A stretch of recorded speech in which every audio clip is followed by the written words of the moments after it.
Hidden in the shadows of history, there are books that were never meant to be read, books whispered about, burned or locked away. Among these, the Book of Enoch stands out, a mysterious text once revered, then cast out by early church leaders.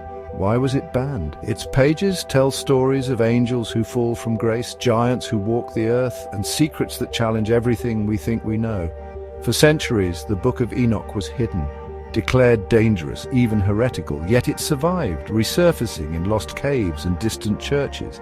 Today, its forbidden words invite us to question what truths were hidden and why, what secrets lie within these ancient pages.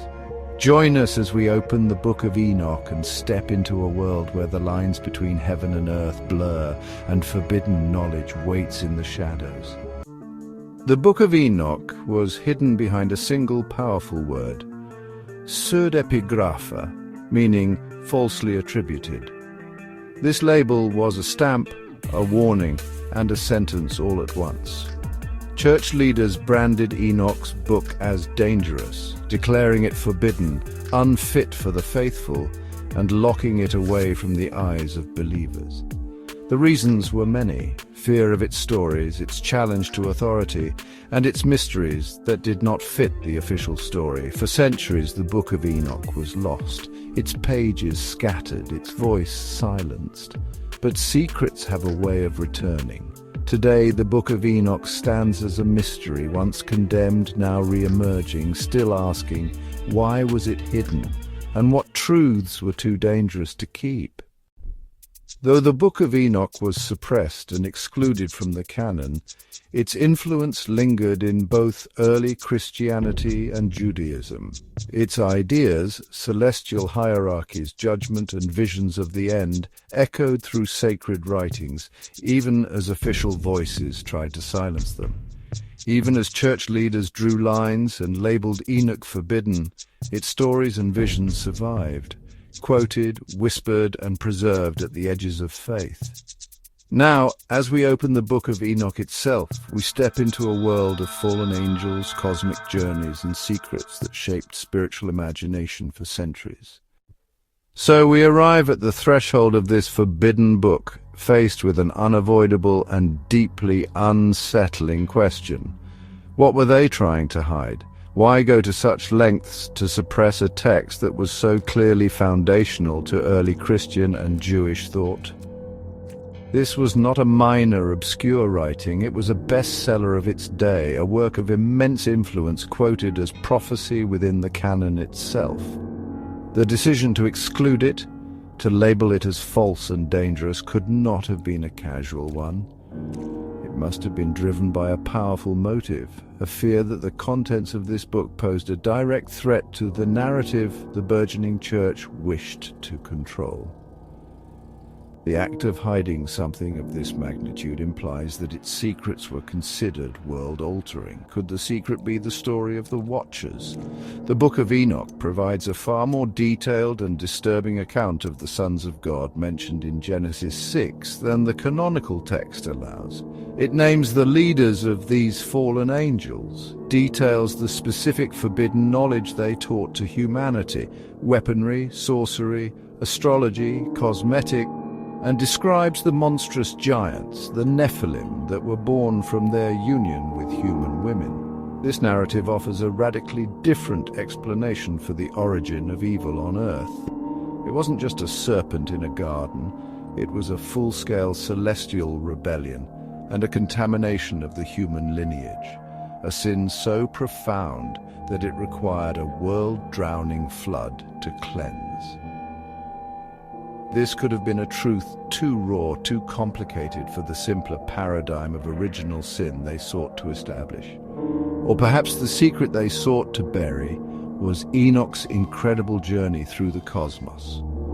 The book describes in vivid detail Enoch being taken up by angels, traveling to the ends of the earth, witnessing the pillars of heaven, the treasuries of stars, and the inner workings of creation. He is brought before the very throne of God, which is described with imagery of fire, ice, and celestial wheels that has led many modern theorists to see parallels with alien abduction accounts. This mystical, experiential, and intensely personal journey to the divine might have been seen as a threat to the authority of an organized priesthood. If any righteous man could be taken on a tour of the heavens, what need was there for intermediaries on earth? Ultimately, as we prepare to delve into the pages of this lost scripture, we must hold this question in our minds. What were they hiding? Was it the truth about fallen angels and the origin of evil? Was it the reality of humanity's direct cosmic connection to the divine, a connection that bypasses earthly institutions? Or was it the prophecies of the end times, which Enoch lays out in a prophecy of weeks that some believe is more detailed and perhaps more accurate than what is found in the Book of Revelation? The answers are not simple, and they challenge us to reconsider the very nature of faith, history, and the sacred stories we have been told. The door to the Book of Enoch is now open. Let us step inside and see the forbidden secrets for ourselves. Before we can fully appreciate the revolutionary contents of the book attributed to him, we must first seek to understand the man himself, Enoch. Who was this figure, so enigmatic and yet so central to a hidden stream of spiritual tradition? To build his biography, we turn to the very texts that would later exclude his most famous work, the canonical Bible. In the book of Genesis, nestled within a lengthy and often overlooked genealogy that traces the lineage from Adam to Noah, Enoch appears as a brilliant flash of light against a monotonous backdrop of long lives and quiet deaths. He is presented not just as another link in the chain of generations, but as someone who broke the pattern entirely, marking him as profoundly special in the eyes of the ancient scribes who chronicled the dawn of humanity. Genesis chapter 5 meticulously lists the patriarchs, their ages at fatherhood, and their eventual demise. And he died, the text repeats, a somber drumbeat marking the inescapable fate of mortal man. But when the narrative reaches Enoch, the rhythm changes. The passage reads, Enoch lived 65 years and begot Methuselah. After he begot Methuselah, Enoch walked with God 300 years and had sons and daughters.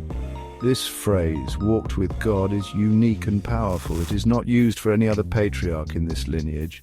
It suggests a relationship of unparalleled intimacy, a daily communion and fellowship with the divine that set him apart from all his contemporaries. It implies a life lived in perfect harmony with the will of the Creator, a spiritual attunement so complete that it transcended the ordinary human experience of his time. This description elevates Enoch from a mere historical ancestor to a prototype of the perfected man. He is the seventh generation from Adam through the righteous line of Seth, a number imbued with deep spiritual significance, often representing completion and divine perfection. This placement is no accident. It is a signal to the reader that Enoch represents a pinnacle of pre-flood piety. While the world around him was beginning its descent into the wickedness that would eventually necessitate the great deluge, Enoch was a beacon of righteousness. His life was a testament that even in a world tilting towards chaos, it was possible for a human to maintain a direct, personal, and continuous relationship with God, a walk so profound that it would lead to an extraordinary destiny, one that defied the very laws of life and death. The narrative also provides a curious detail. So all the days of Enoch were 365 years. This number is immediately striking, mirroring the number of days in a solar year. Biblical scholars have long recognized this as intentional symbolism. Enoch's lifespan represents a complete cycle, a perfect journey around the sun, symbolizing a life that was whole, complete, and perfectly aligned with the cosmic order established by the Creator. He was not just a man who lived, he was a living embodiment of divine time and order on earth. This numerical symbolism reinforces his special status and hints that his purpose was connected to understanding the very fabric of creation, the movements of the heavens, and the divine calendar, themes that are, not coincidentally, central to the book that bears his name. The story of Enoch reaches its breathtaking climax with one of the most mysterious and debated passages in the entire Old Testament. After establishing his unique walk with God and his symbolic lifespan of 365 years, the Genesis account concludes his biography with stunning brevity. And Enoch walked with God, and he was not, for God took him. The finality of the phrase, "and he died," which concludes the story of every other patriarch in the chapter, is conspicuously absent. Enoch does not die. He simply was not. He is there one moment, in perfect communion with the divine, and gone the next, taken directly into the presence of God without experiencing the mortal decay that is the common fate of all flesh. This is a singular event, a radical departure from the natural order that demands our full attention. This event is so significant that it is echoed and elaborated upon centuries later in the New Testament. The author of Hebrews, in a chapter celebrating the great heroes of faith, points to Enoch as a supreme example. By faith, Enoch was taken away so that he did not see death, the passage explains, and was not found because God had taken him. The text explicitly confirms what Genesis only implies. Enoch bypassed death entirely. His faith, his righteous walk, was so pleasing to God that he was granted an honor bestowed upon only one other individual in the Old Testament, the prophet Elijah. He was translated from the earthly realm to the heavenly one, a living man entering eternity, becoming a bridge between the world of mortals and the domain of the divine. This taking of Enoch has fueled endless speculation and interpretation throughout the ages. What does it truly mean to be taken by God? For ancient Jewish mystics, this was the ultimate validation of a life of piety, the transformation of a mortal into something more. It became the foundation for the belief that Enoch did not merely disappear but was elevated, becoming the great archangel Metatron, the celestial scribe who stands in the immediate presence of God. This tradition, found in texts like 3rd Enoch, sees his ascension not as an end but as a beginning of a new celestial existence. He becomes the keeper of heavenly secrets, the guide for souls, and the voice that communicates God's will to the angelic hosts, a role perfectly suited for the man who walked so closely with him on earth. For the Church Fathers who would later compile the Canon, Enoch's ascension posed a theological problem. It was an anomaly that didn't fit neatly into the developing doctrines of death, resurrection, and salvation through Christ alone. Here was a man who, by faith and righteousness, seemingly cheated death long before the crucifixion. His story, especially when expanded upon in the detailed accounts of his journeys in the Book of Enoch, presented a powerful alternative path to the divine that threatened to undermine the singular importance of the Church's own salvific message. Hiding the book that detailed what happened after he was taken may have been a way to contain this anomaly, to keep the mystery of his life from challenging the foundations of the faith they were trying to build. The biblical account of Enoch's life is remarkably brief, but the traditions that blossomed from those few verses paint a far richer portrait. Central to this expanded legacy is Enoch's role as the scribe of righteousness. This title emerges directly from the narratives within the Book of Enoch itself, where his ascension is not just a passive removal from the world, but an active recruitment for a divine mission. Having walked with God and proven his unwavering righteousness, Enoch is chosen as the one human worthy of mediating a celestial conflict. He becomes the messenger, the arbiter, and the chronicler of the judgment against the fallen angels, the watchers who had corrupted humanity.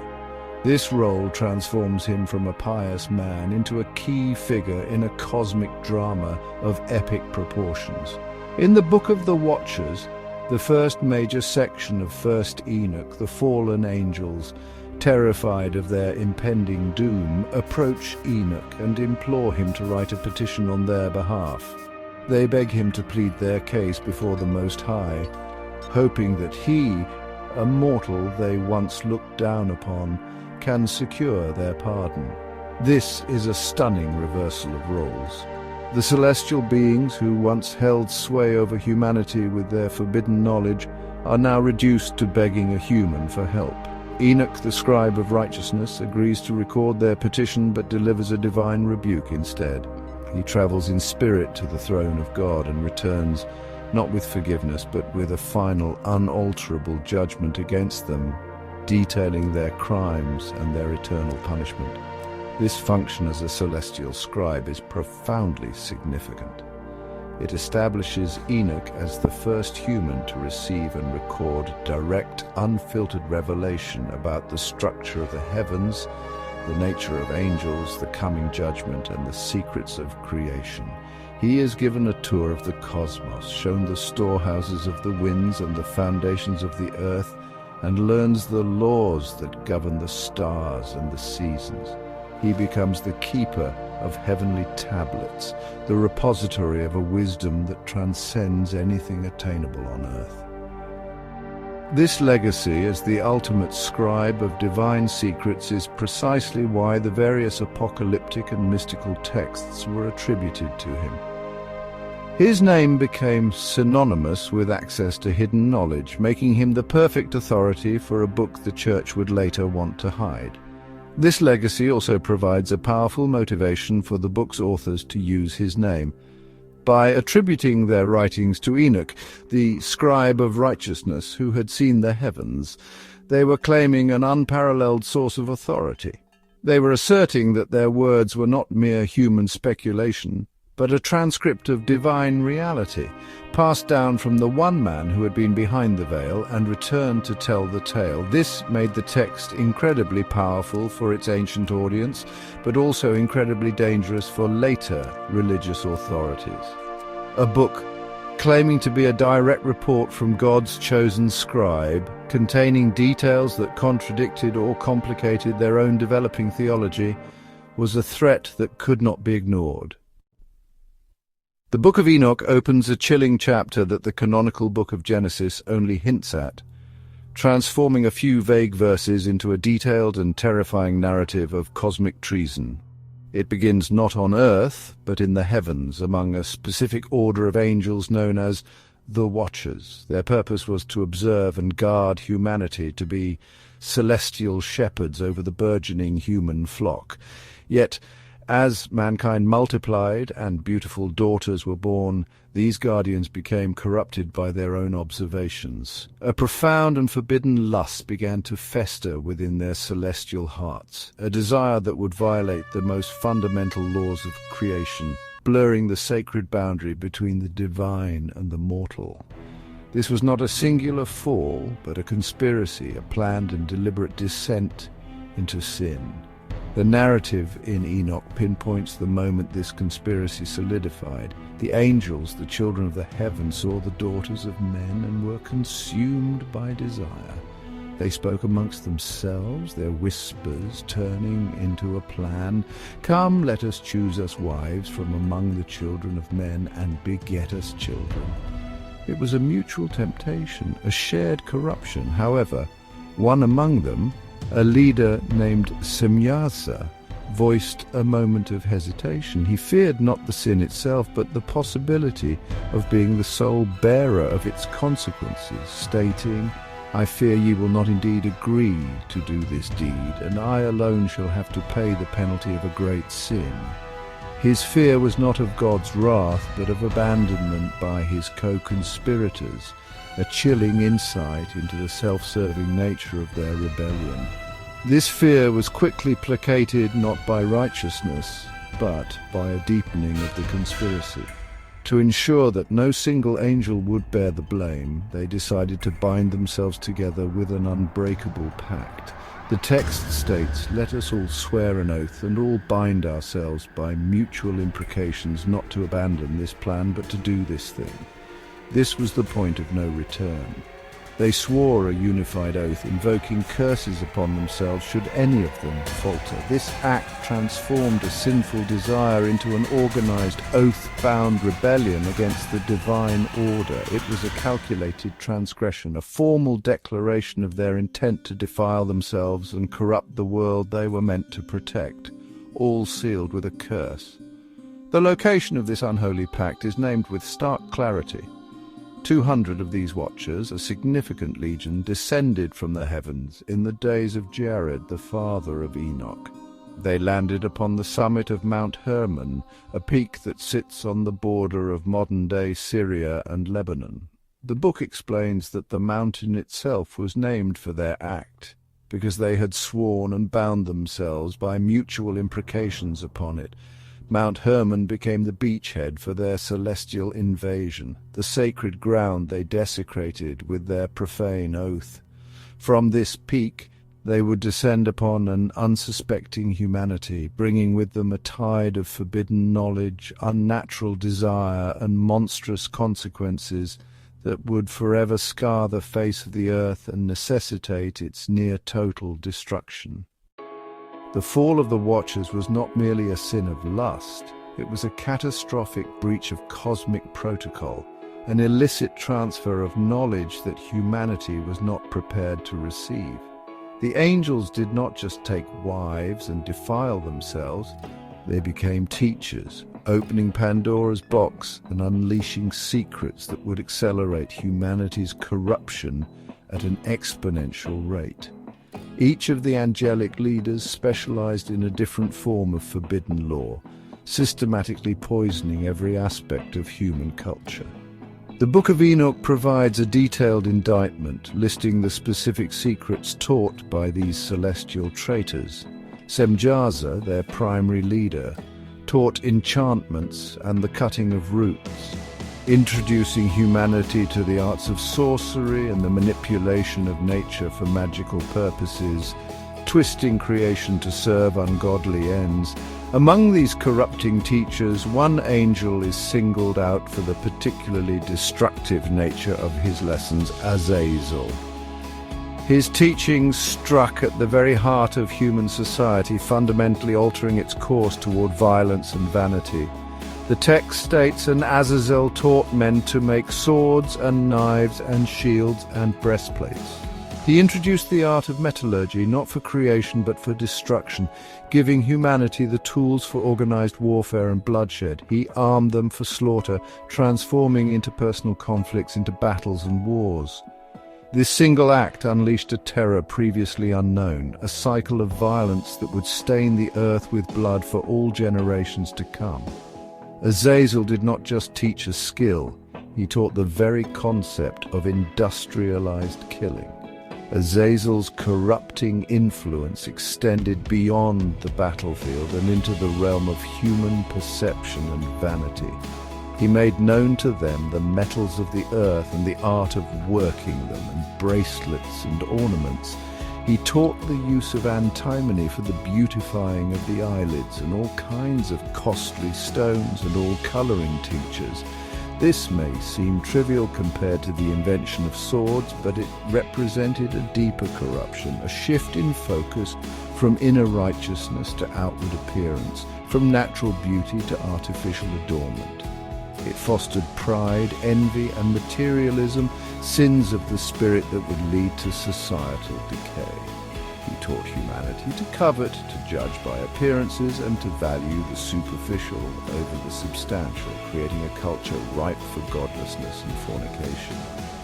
The other angelic leaders contributed their own specialized forms of corruption. Barakigal taught astrology, Kokabel the constellations, Ezekiel the knowledge of the clouds, Arakiel the signs of the earth, Shamsiel the signs of the sun, and Sauriel the course of the moon. While these might sound like sciences, in this context they were presented as forms of divination, ways to usurp God's authority by seeking knowledge and power from created things rather than the Creator. This deluge of forbidden knowledge, from warfare to sorcery to vanity and divination, led humanity completely astray. The Book of Enoch makes a damning accusation. The subsequent godlessness, fornication, and corruption were not solely a human failing, but a direct result of this celestial interference. The Watchers systematically dismantled the divine order on earth. The unholy union between the fallen Watchers and human women was not barren. The Book of Enoch describes the horrifying result of this genetic and spiritual contamination, the birth of a new race of beings, the Nephilim. The text is stark in its description. And they became pregnant, and they bare great giants. These were not simply tall humans, they were monstrous hybrids, part divine and part mortal, beings that should never have existed. Their very presence was an abomination, a physical manifestation of the angel's sin. The Genesis account mentions them briefly as giants on the earth, mighty men who were of old, men of renown. But Enoch's account strips away any sense of renown and reveals their terrifying and destructive nature in full, horrifying detail. The scale of these giants, as described in some translations of Enoch, is almost incomprehensible. The R.H. Charles version states their height was 3,000 ells. The exact measurement of an ancient ell is notoriously difficult to pin down, leading to wildly different interpretations, from a somewhat manageable 9 feet to a truly impossible 11,000 feet. While the larger figures are likely scribal exaggerations or symbolic, the core idea remains clear. These beings were of a scale that dwarfed humanity. They were titans, monstrous in stature and power, a grotesque parody of the divine image. Their size alone would have made them masters of the physical world, beings before whom ordinary humans were as helpless as insects, establishing a reign of terror based on sheer physical dominance. These Nephilim were born with more than just immense size. They were born with an insatiable, ravenous appetite. The narrative explains that these giants consumed all the acquisitions of men. They were a parasitic race, devouring all the food, livestock, and resources that humanity had painstakingly gathered. Imagine entire villages, entire regions, working tirelessly only to have their entire surplus consumed by these monstrous offspring of the Watchers. This relentless consumption would have led to widespread famine and desperation, turning the world into a barren wasteland, stripped clean to feed the unending hunger of the giants. The very blessing of earthly abundance was turned into a curse by their existence. This voracious hunger was a physical reflection of a deeper spiritual void. As hybrids, they belonged to neither heaven nor earth. They possessed no soul in the human sense and had no place in the divine plan. Their existence was a cosmic error, and their nature was one of pure, unrestrained consumption. They were a biological dead end, a monstrous side effect of a celestial crime. The Church Fathers may have found this entire narrative far too disturbing and complex to include in their canon. The idea of divine beings breeding with humans to create a race of soulless, world-devouring monsters radically complicates the simpler story of Adam's fall and introduces a biological and spiritual element of corruption that is profoundly unsettling, a secret they perhaps felt was better left buried. The horrifying reign of the Nephilim reached its inevitable and gruesome next stage when humanity's resources were finally exhausted. The text states with chilling simplicity, and when men could no longer sustain them, the giants turned against them and devoured mankind. The beings who were once sustained by the labor of humans now turned on their providers, seeing them as nothing more than the next source of food. This marked a complete inversion of the natural order. Man, who was given dominion over the beasts of the field, was now being hunted and eaten by the monstrous grandchildren of angels. The world descended into a state of absolute terror, a primal nightmare, where humanity became prey in its own world, stalked by colossal cannibalistic horrors. The giants' depravity knew no bounds. Their unnatural hunger was not limited to humanity. The Book of Enoch details a descent into utter chaos, stating, "And they began to sin against birds and beasts and reptiles and fish." No part of the animal kingdom was safe from their rapacious appetites. They disrupted the entire ecological system, their gluttony a force of mass extinction. This was not just about survival, it was a sin against the creatures of the earth, a violation of the created order on a planetary scale. They were not just consuming, they were destroying the very fabric of life, their existence a blight upon all of creation, from the smallest reptile to the largest beast. The ultimate expression of their monstrous nature came when they turned upon each other. After devouring humanity and the animal kingdom, their insatiable hunger led them to cannibalize their own kind. Enoch says they began to devour one another's flesh and drink the blood. The world became a battlefield of warring titans, a grotesque spectacle of self-destruction. This image of giants drinking the blood of their own kin is one of the most potent and disturbing in the entire book. It represents the absolute endpoint of a creation gone wrong, a lineage so corrupt and devoid of spirit that its only impulse was to consume and destroy even itself. It was a self-devouring evil, a spiral into nothingness. This horrific vision of a world consumed by monstrous cannibalistic giants offers a far more visceral and compelling reason for the Great Flood than the simple wickedness of man described in Genesis.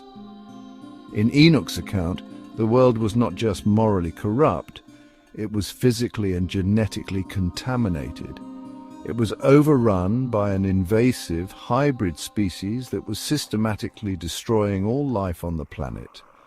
The flood was not merely a punishment, it was a desperate act of cosmic cleansing, a necessary planetary sterilization to wipe out a monstrous infection that threatened to leave nothing but a barren, blood-soaked rock in its wake. This graphic and terrifying secret was likely deemed too extreme, too mythological for the more sober canon the Church wished to construct. In the face of such relentless and unnatural destruction, humanity was not entirely silent. As they perished under the oppressive reign of the giants and the corrupting influence of the Watchers, their agony pierced the heavens.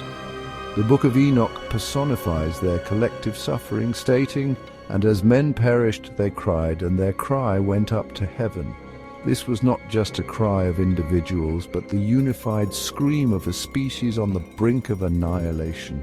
It was a sound of pure desperation, a final appeal from a world that had been pushed past the breaking point, a plea for intervention from the very divine authority the Watchers had defied.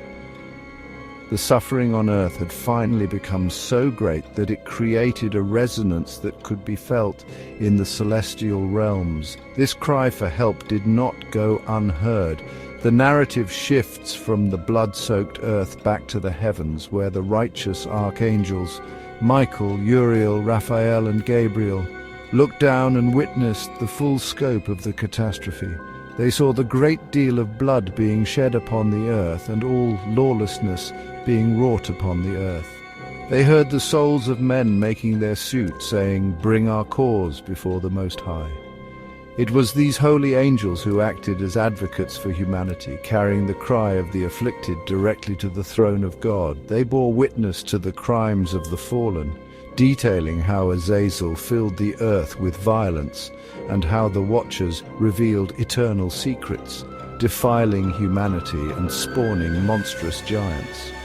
The earth itself joins in the appeal, becoming a character in this cosmic drama. In a powerful moment of personification, the text states, "Then the earth laid accusation against the lawless ones. The very planet, wounded and defiled by bloodshed and corruption, cried out for justice. It was a testimony against the Watchers and their progeny, an indictment from the desecrated ground itself.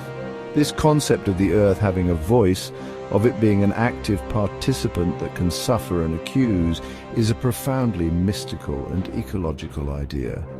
It suggests that the sins of the Watchers were not just against God and man, but against the entire created order, a violation so deep that the rocks and soil themselves demanded retribution.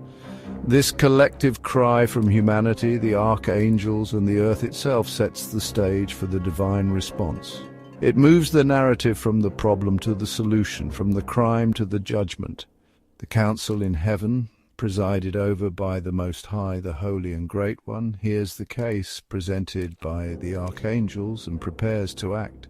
This scene is crucial because it establishes that God's judgment is not arbitrary. It is a response to the suffering of his creation and a just answer to the accusations brought forth.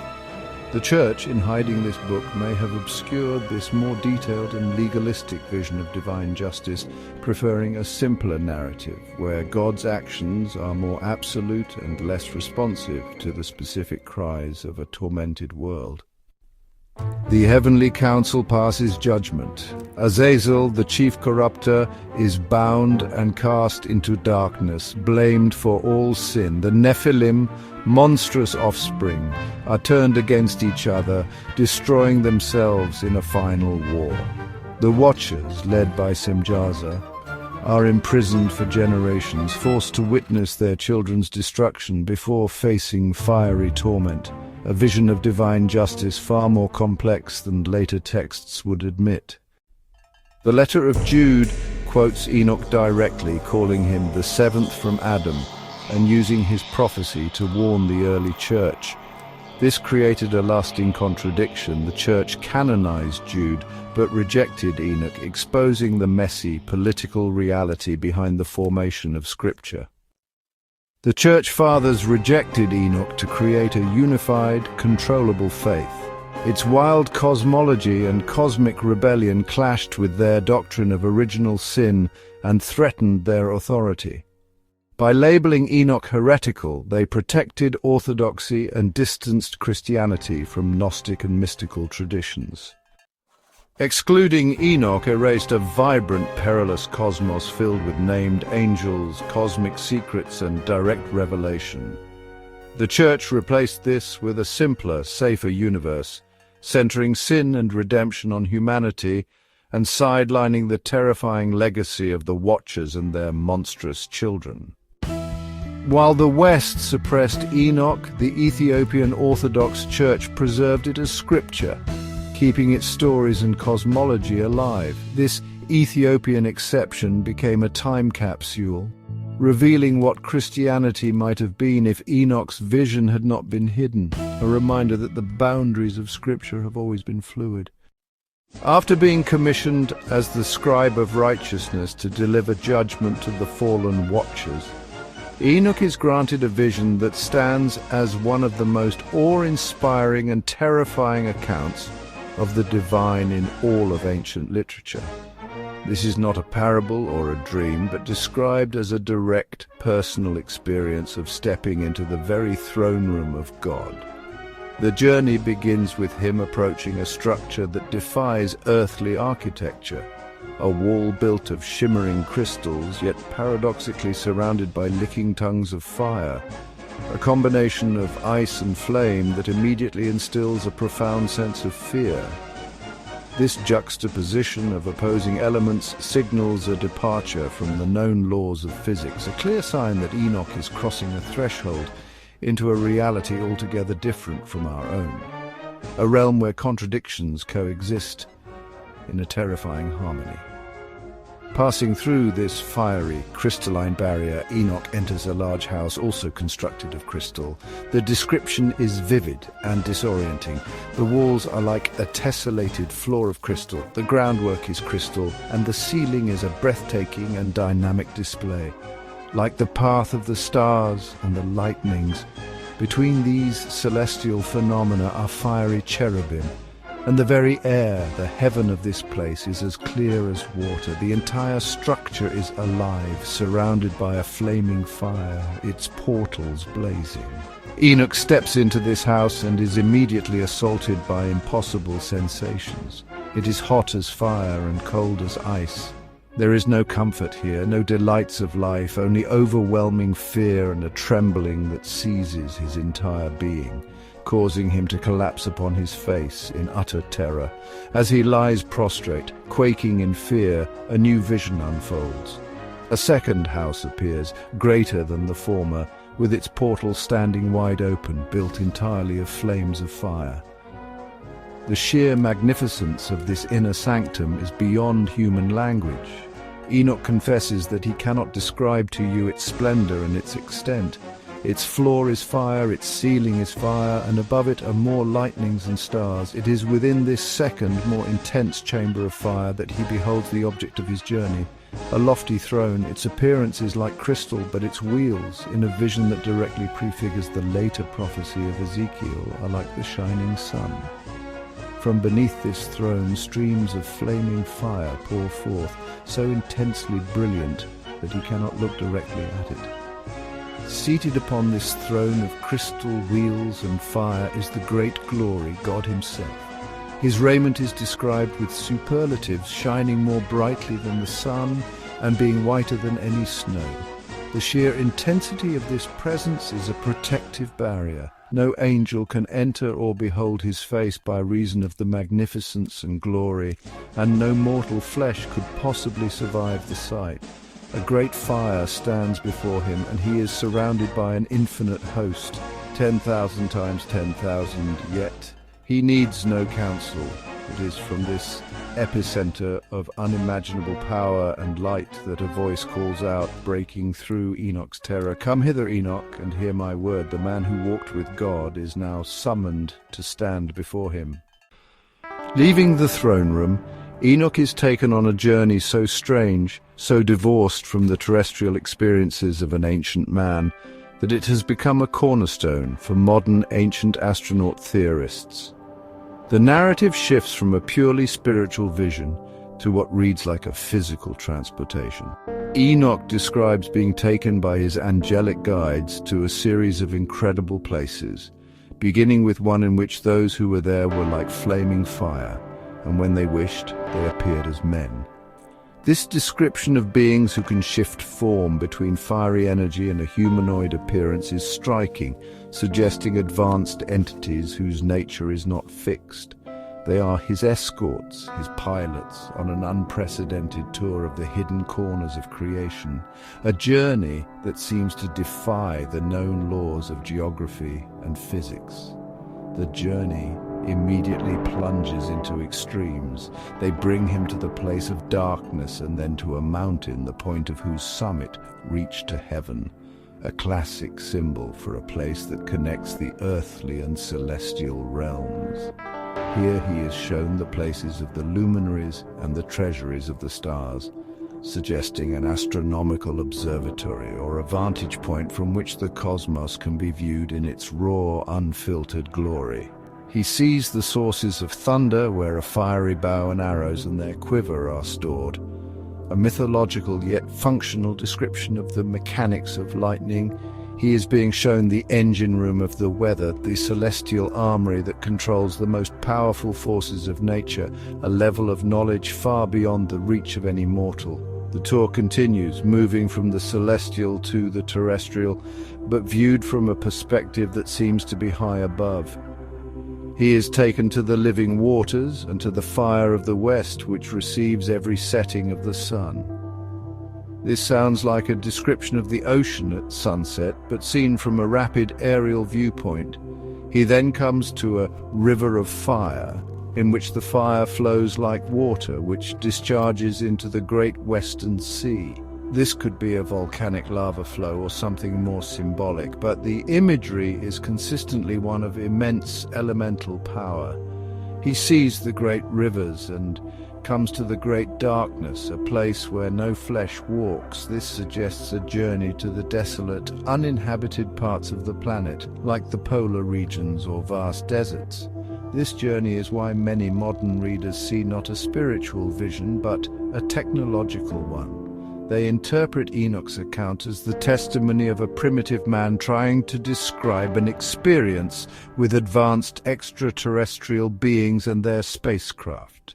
The houses of crystal and fire are seen as ships, the form-shifting angels as the alien crew, and the journey itself as a flight in a vessel that can traverse the globe and perhaps even leave the atmosphere.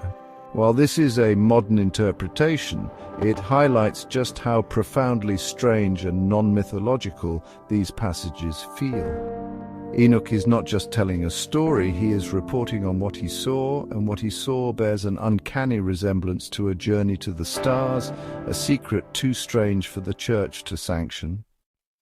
Enoch's journey continues, and his perspective shifts to an even grander scale, moving from specific locations on Earth to a view of the entire planetary system. It is in this section that the narrative sounds most like an astronaut's report, hovering in orbit and observing the fundamental forces that hold the world together. He says, "I saw the treasuries of all the winds. I saw how he had furnished with them the whole creation and the firm foundations of the earth." He is not just seeing the wind, he is seeing its source, its purpose, its role as a structural element of the planet itself.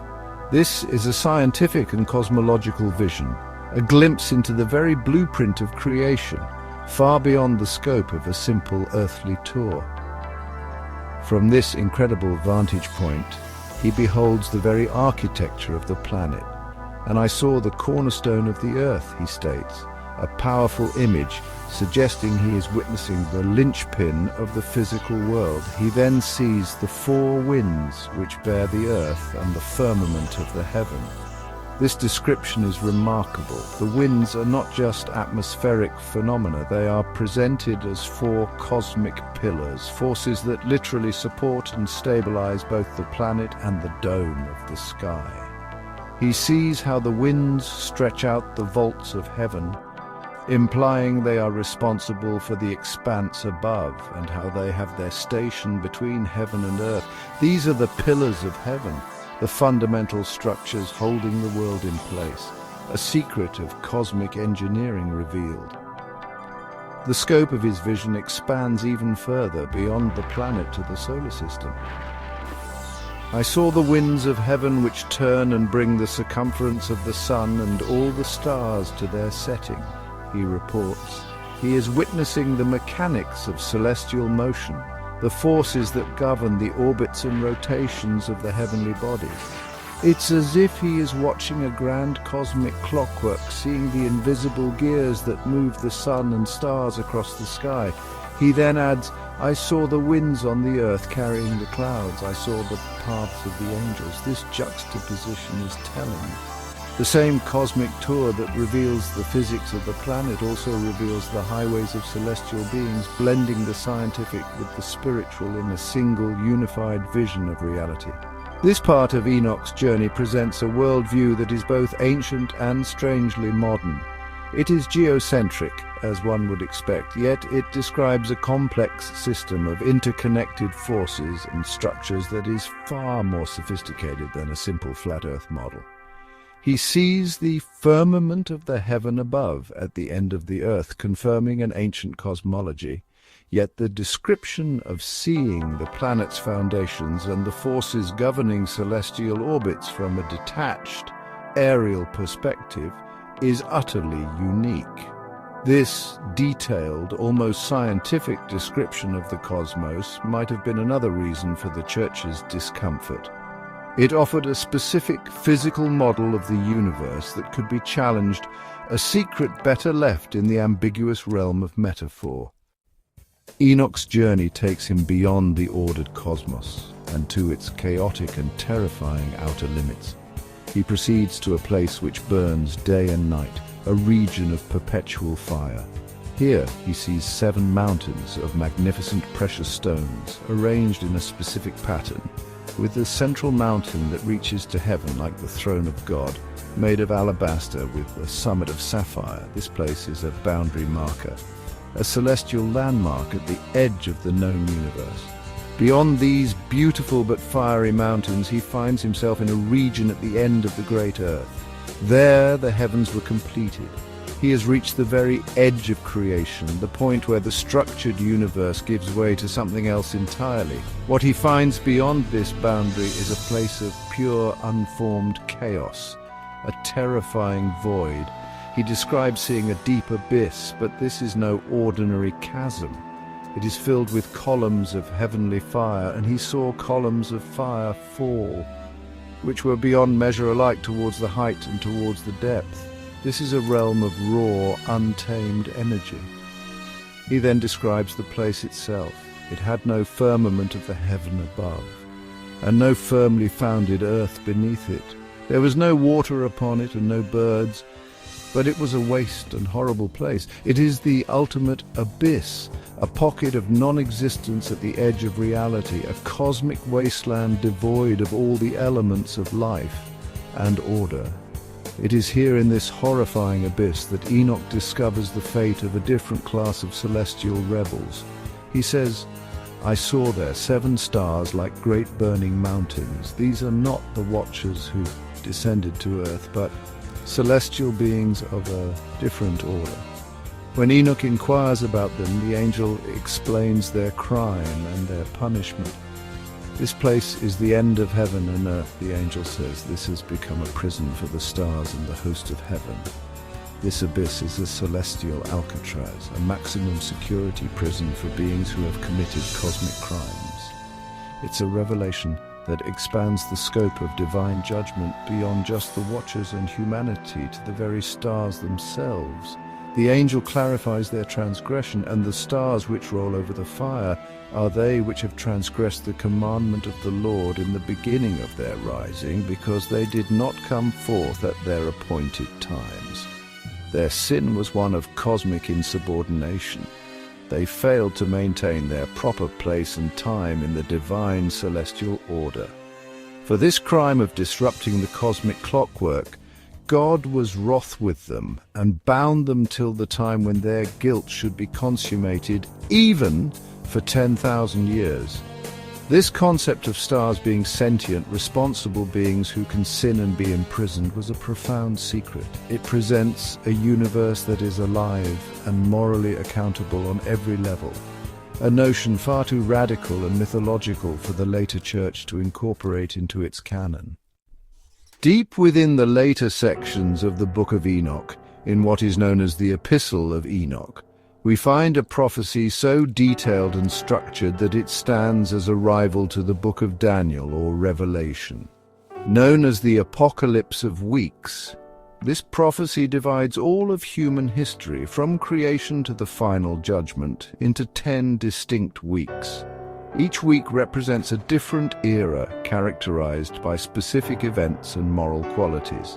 Enoch, presenting himself as the 7th man born in the first week, lays out this grand historical timeline, which he learned not from speculation, but directly from a heavenly vision and the heavenly tablets. This framework provides a unique and compelling lens through which to view the past, present, and future of humanity. The prophecy begins by chronicling the past. The first week is the age of Enoch's own birth, where judgment and righteousness still endured. The second week, however, sees the rise of great wickedness, a clear reference to the corruption that led to the flood in which a man shall be saved, who is obviously Noah. The third week marks the election of Abraham, a man elected as the pillar of righteous judgment, whose posterity becomes the plant of righteousness forevermore. The fourth week is the era of the Mosaic law, where visions of the holy and righteous shall be seen, and a law for all generations is established. The fifth week is the period of the first temple in Jerusalem, when the house of glory and dominion shall be built forever. This establishes the prophecy's credibility by accurately recounting history up to the author's time. The prophecy then moves into a darker period, describing future events from the perspective of its 2nd century BCE author. The 6th week is a time of spiritual blindness and apostasy, where all who live in the house of glory shall be blinded, and their hearts will godlessly forsake wisdom. A man will ascend, and at the week's close the house of dominion shall be burnt with fire, a clear prophecy of the destruction of the temple in 70 CE. The whole race of the chosen root shall be dispersed, describing the diaspora of the Jewish people. This is followed by the 7th week, our modern era, which is described as an apostate generation, whose deeds will be many and all of them apostate. This stark and pessimistic view of our own time as an age of faithlessness is a chilling and powerful secret. The prophecy of the 7th week, our current age, culminates in the election of the elect righteous of the eternal plant of righteousness to receive sevenfold instruction concerning all his creation. This appears to be a prophecy of a great revealing, a time when a chosen remnant will receive profound wisdom. It concludes with a series of rhetorical questions emphasizing humanity's inability to comprehend God's works without divine aid, asking who can behold the heavens or understand their measure. This prophecy provided a detailed alternative eschatological timeline. For the early church, which was developing its own narrative centered on the life of Christ and the coming of the Holy Spirit, this competing prophetic framework, which did not explicitly center on Jesus, may have been a secret they found theologically inconvenient and chose to hide. Following the dark prophecy of the apostate 7th week, Enoch's vision blossoms into a magnificent promise of future glory, judgment, and ultimate restoration. The timeline continues with the 8th week, which is designated as that of righteousness. This new era will be initiated by an act of forceful justice. A sword shall be given to it that a righteous judgment may be executed on the oppressors. The power dynamic of the world will be inverted, and the sinners shall be delivered into the hands of the righteous. This is the beginning of the great turning, an age where the righteous are no longer the persecuted, but are empowered to establish a just world.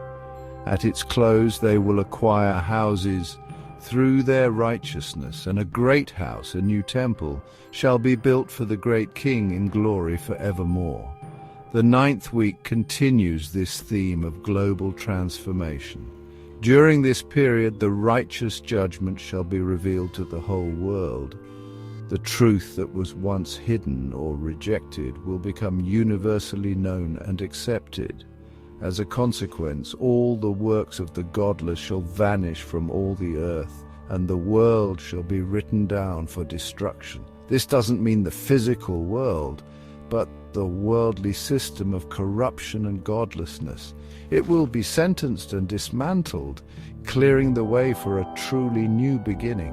All of mankind will finally look to the path of uprightness, suggesting a universal return to divine principles and a world united in righteousness, a period of global peace and spiritual alignment. The climax of all history arrives in the 10th week. In its final part there shall be the great eternal judgment. This is the ultimate reckoning, the final assize in which he will execute vengeance amongst the angels. This is the judgment hinted at throughout the book, the final consummation for Azazel and the bound watchers. In a vision that predates the book of Revelation by centuries, Enoch describes a complete cosmic renewal, and the first heaven shall depart and pass away, and a new heaven shall appear. The old corrupted order of both heaven and earth will be completely annihilated and replaced by a new pristine creation. In this new reality, all the powers of the heavens shall give sevenfold light, indicating a state of being that is exponentially more glorious than anything known before.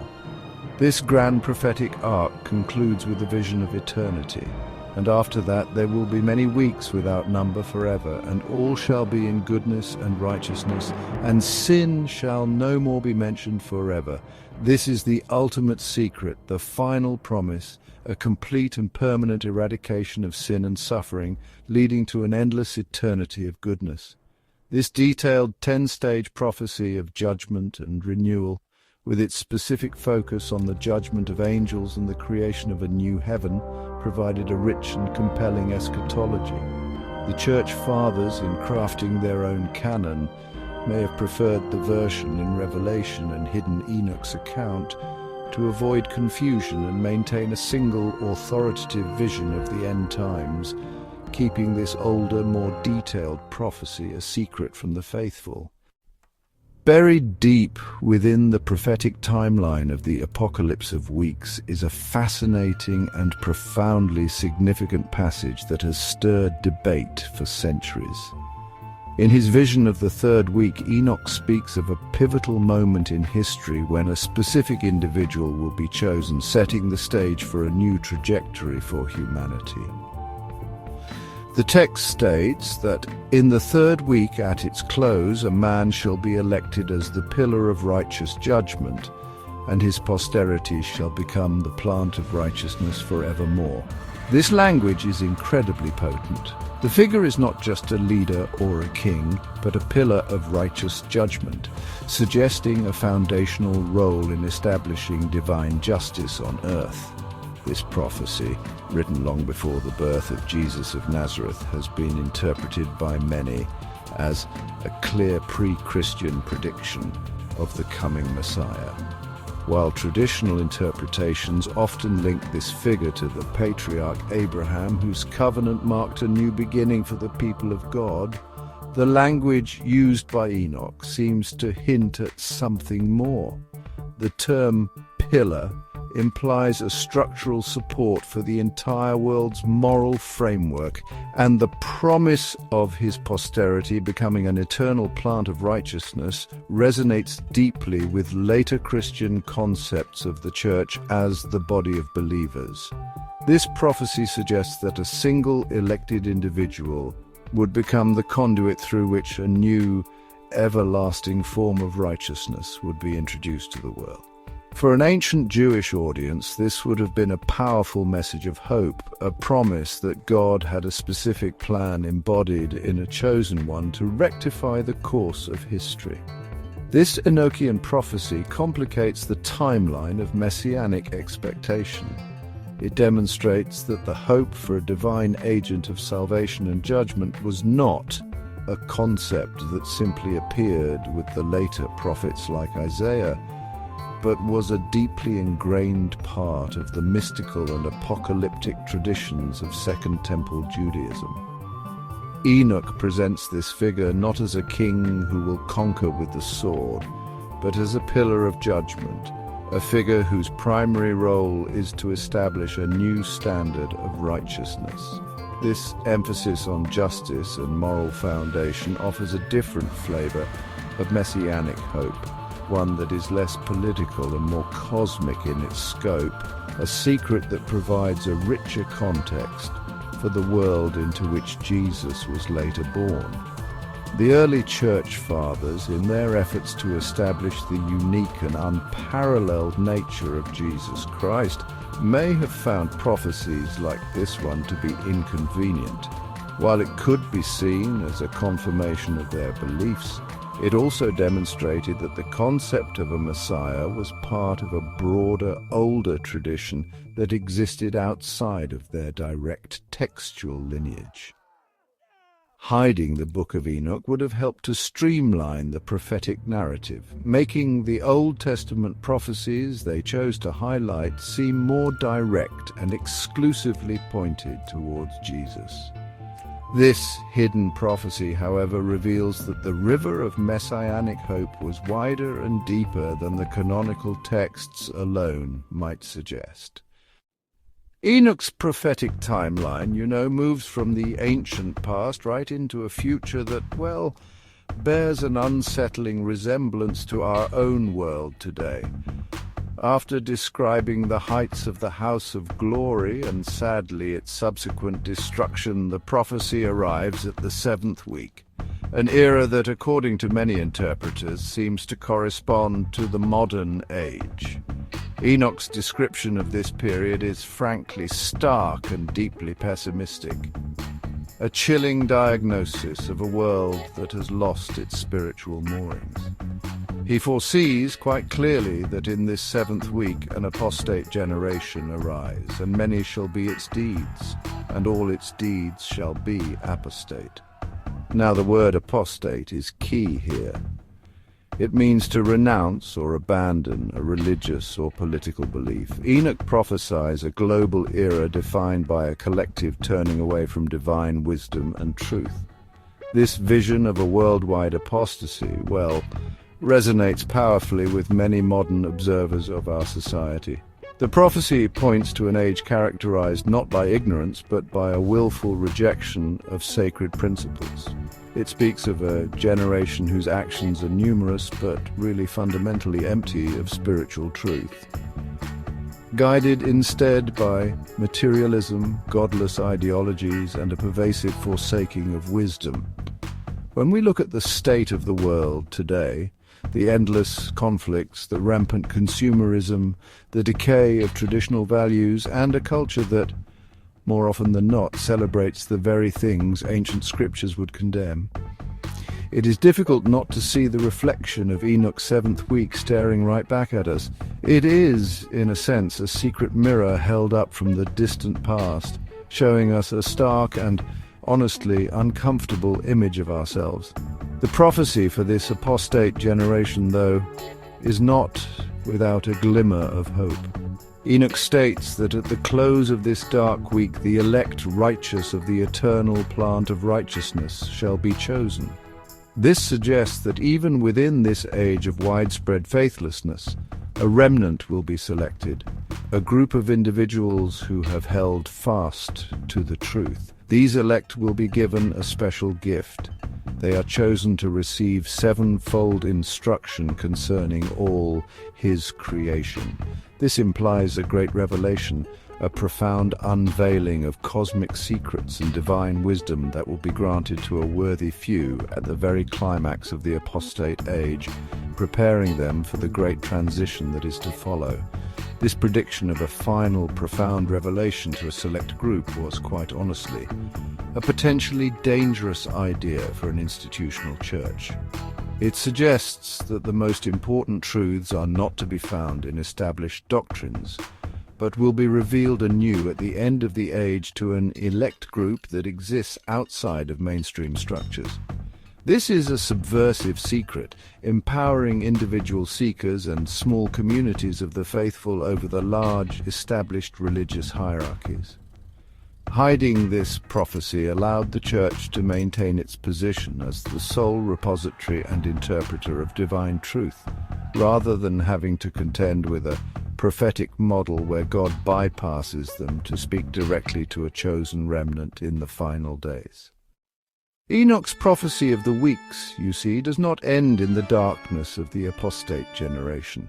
It moves forward into a dramatic and honestly violent period of transition, the eighth week. This era is described as the week of righteousness, but it is not ushered in peacefully. It is born from a necessary and righteous conflict, a great reversal of the world's power structures. The text declares that in this age a sword shall be given to it, that a righteous judgment may be executed on the oppressors. This is not just a metaphor for spiritual struggle, it is in fact a literal empowerment of the righteous to enact justice upon those who have perpetuated evil and oppression in the world. The scales of power which for so long favored the wicked will be forcibly and decisively tipped. The prophecy continues, stating that during this eighth week, sinners shall be delivered into the hands of the righteous. This is the ultimate fulfillment of justice, a theme that, runs throughout biblical literature, but is stated here with stark clarity. For generations, the righteous have been the persecuted, the marginalized, and the victims. Enoch foresees a time when this dynamic will be completely inverted. Those who have lived by the sword of oppression will be judged by the sword of righteousness. This vision of a great reversal would have been a profound source of hope for ancient communities suffering under foreign domination or internal corruption. A promise that their suffering was not unseen, and that a day of reckoning would surely come. This period of judgment is not just about punishment, it is about restoration and rebuilding. At the close of this 8th week, after justice has been served, the righteous shall acquire houses through their righteousness. This signifies a tangible inheritance, a secure and prosperous existence in a world that has been cleansed of their oppressors. Furthermore, a house shall be built for the great King in glory forevermore. This new, glorious temple signifies the establishment of a permanent and central place for divine worship on earth, a focal point for a new global community founded on the principles of justice and righteousness. The great reversal is therefore a two-part process. First, the cleansing by the sword, then the building of a new righteous world. The explicit and violent nature of this transition may have been another secret the Church Fathers were hesitant to canonize. While the Old Testament is filled with holy war, the message of the New Testament, particularly the Gospels, emphasizes turning the other cheek and loving one's enemies. Enoch's prophecy of the righteous being given a sword to execute judgment on sinners presents a more militant vision of the end times. By hiding this text, the Church could more easily promote a less confrontational eschatology, focusing on Christ's return as a singular event rather than a historical process where the righteous themselves are armed as the agents of divine judgment. The final culmination of Enoch's grand prophecy, it extends beyond the cycles of judgment and restoration into a vision of pure, unending, and honestly unimaginable perfection. After the 8th week of righteous rule and the 9th week of global truth, the 10th week dawns, bringing with it the great eternal judgment. This is the final act of the cosmic drama, the ultimate reckoning where God will execute vengeance amongst the angels, a clear reference to the final punishment of Azazel and the imprisoned watchers. This judgment is followed by the most radical transformation possible. The first heaven shall depart and pass away, and a new heaven shall appear. This is not a renovation. It is a complete recreation of the entire cosmic structure. This promise of a new heaven appearing alongside a new earth is a concept that actually predates its more famous mention in the Book of Revelation. Enoch's vision provides a secret, older source for this powerful eschatological hope. The new reality will be fundamentally different, operating on a higher plane of existence. In this renewed cosmos, all the powers of the heavens shall give sevenfold light, suggesting a world of unimaginable brilliance, clarity, and glory.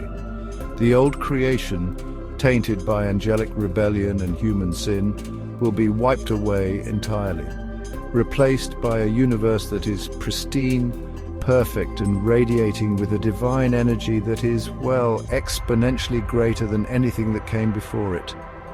Following this final judgment and cosmic renewal, history as we know it ceases. Time itself seems to dissolve into a new state of being. Enoch prophesies that after that, there will be many weeks without number forever. The structured 10-week timeline gives way to a boundless eternity, an endless succession of ages where the defining characteristics are no longer conflict and judgment, but pure goodness. In this new age, all shall be in goodness and righteousness, a state of being that is universal and absolute. The struggle between good and evil, which defined all of previous history, will be over. Goodness will not just be the victor, it will be the only remaining reality. The final, most profound secret Enoch reveals is the ultimate fate of evil itself, and sin shall no more be mentioned forever. This is truly a staggering promise.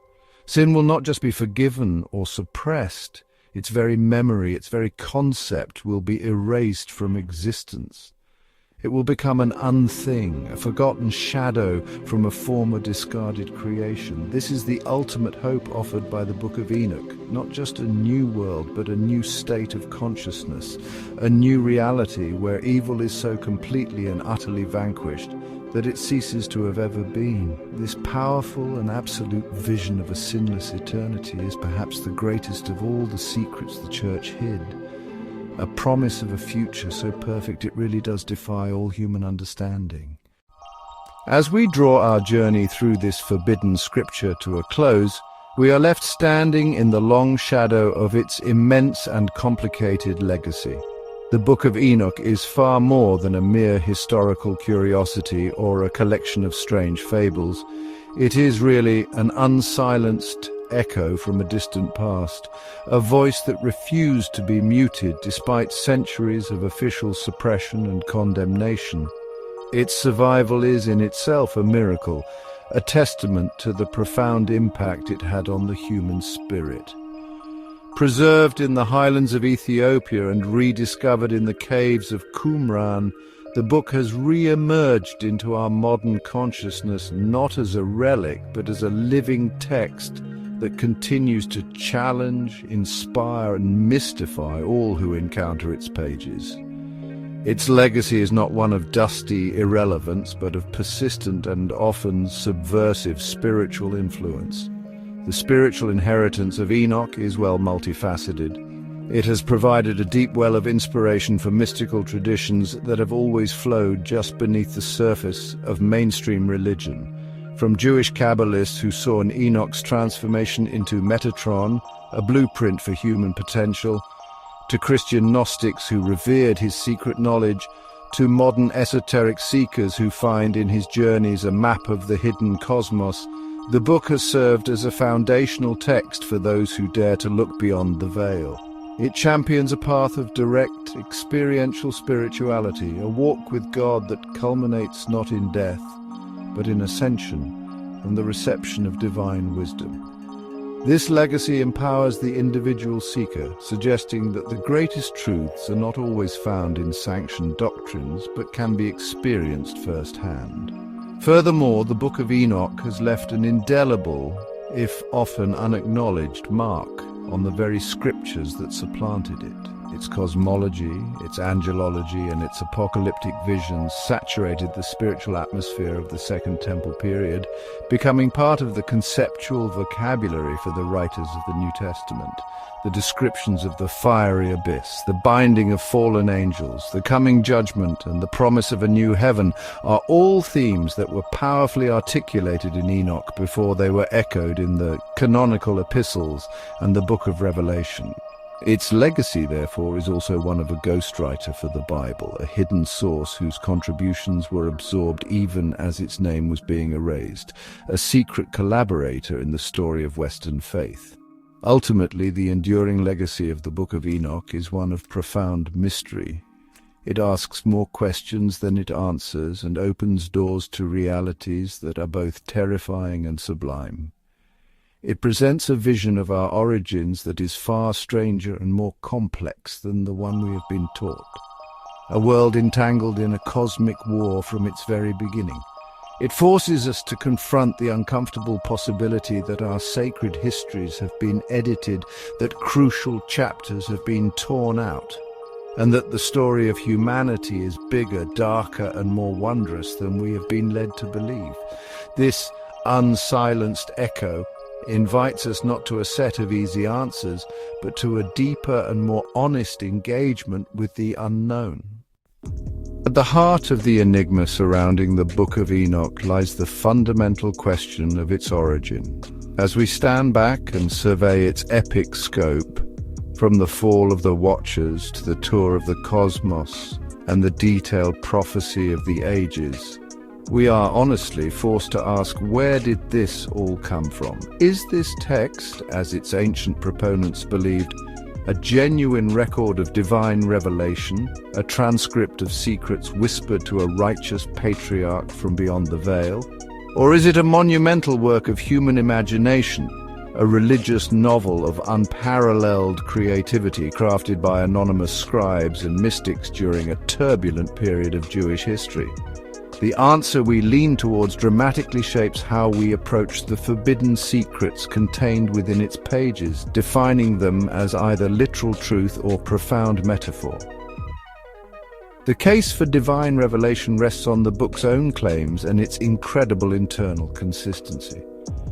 The authors write with the authority of true visionaries, presenting their accounts not as allegories but as eyewitness testimony. The sheer detail of Enoch's journeys, the specific names of angels, the precise descriptions of celestial architecture, the structured timeline of the apocalypse of weeks, lends it a powerful sense of authenticity. For believers, the book's prophetic accuracy, such as its apparent prediction of the temple's destruction and its seamless integration with hints found in the canonical book of Genesis, serve as proof of a supernatural source. In this view, the book was hidden not because it was false, but because its truths were too potent, too raw, and just too disruptive for the fledgling institutions of organized religion to handle. Conversely, the argument for human imagination is equally compelling. Scholars point out that the book is a composite work written by multiple authors over several centuries, which makes the claim of a single ancient author like Enoch historically untenable. They see the text as a brilliant example of apocalyptic literature, a genre that flourished in response to persecution and crisis, offering hope and a sense of divine justice to a suffering people. The stories of fallen angels and giants could be seen as mythological explanations for the overwhelming presence of evil and the existence of oppressive, seemingly superhuman empires like the Greeks and later the Romans. In this interpretation, the book is not a literal history but a profound work of theological art, a testament to the creative power of the human spirit to make sense of a chaotic world. Perhaps, however, the truth does not lie in a simple choice between these two poles. What if divine revelation and human imagination are not mutually exclusive, but are two sides of the same coin? Perhaps inspiration is not a passive dictation, but a creative collaboration between the divine and the human mind, a spark from God that ignites the tinder of human culture, mythology, and experience. The Book of Enoch could be the product of mystics whose imaginations were so profoundly touched by the divine that they were able to construct a new mythology to convey timeless spiritual truths. Its origin might be its greatest secret, a sacred mystery where the line between what is given by God and what is created by man becomes beautifully and perhaps purposefully blurred. Our exploration of the Book of Enoch must ultimately conclude where it began, in a state of profound mystery. We have journeyed with Enoch to the throne of God, walked the earth with monstrous giants, and peered into the prophetic future of the world. We have weighed the reasons for the book's suppression and celebrated its unlikely survival, yet after all this, the text remains shrouded in a final veil, its deepest secrets eluding our complete understanding. Perhaps this is its ultimate purpose. The Book of Enoch is not a textbook meant to be mastered, but a mystical portal intended to be experienced. Its goal is not to provide all the answers, but to ignite a fire of inquiry and wonder within the human soul. Embracing this mystery means resisting the urge to arrive at a single final conclusion. To declare the book as either pure divine fact or pure human fiction is to rob it of its power. Its magic lies in the tension between these poles, in the liminal space where myth and history, vision and reality collide. It is in this space that true spiritual growth occurs. The book challenges us to hold contradictory ideas in our minds, to be comfortable with ambiguity, and to accept that some truths can only be gestured towards through symbol and story. The final secret of the Book of Enoch may be that there is no final secret, only an endless invitation to look deeper, question further, and expand the boundaries of our own consciousness. This journey into a forbidden Genesis reveals that our origins are not as simple as we thought. The story of humanity did not begin in a quiet garden, but was perhaps born amidst a cosmic war, a celestial crime, and a divine cover-up. This forbidden narrative does not negate the canonical one, but adds layers of complexity and depth to it. It suggests that the forces of evil we struggle against have ancient, non-human origins, and that our world has been a battleground from its very inception. This is a more challenging and perhaps more frightening version of our story, but it is also one that imbues our existence with a profound sense of cosmic importance. Our lives are not a trivial matter, they are a key chapter in an ongoing celestial saga. Therefore, let the Book of Enoch stand as a monument to the mysteries that lie at the foundation of our faith and our world. Let it be a permanent reminder that no canon is complete, no doctrine is final, and no authority has a monopoly on truth. Its forbidden pages are a testament to the enduring power of the human spirit to seek the divine, to journey to the stars, and to wrestle with the great questions of our existence. The veil has been lifted just enough for us to see that the world is grander and more mysterious than we ever imagined. The rest of the journey, the book seems to whisper, is up to us. If you enjoyed this video, please like and subscribe to the channel, and if you would truly like to support the author Joshua, or wish to learn more about humanity's hidden history, you can purchase your copy of Forbidden Genesis, the untold story of man today. The link is in the description box below. Thank you so much for your time.